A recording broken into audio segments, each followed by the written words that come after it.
Matapos mawala ng prangkisa ang dating Miss Universe Beauty Queen sa Miss Universe Mexico franchise na si Lupita Jones kamakailan lang, grabe ang kanyang lungkot na naramdaman at umiyak siya sa nangyari.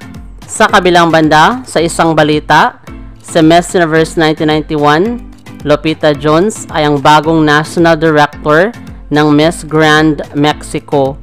Siya nang mamahala ng bagong prangkisa simula 2024. Iginawa din sa kanya ang sertifiko ng pagkilala bilang license holder ng Miss Grand International sa bansang Mexico.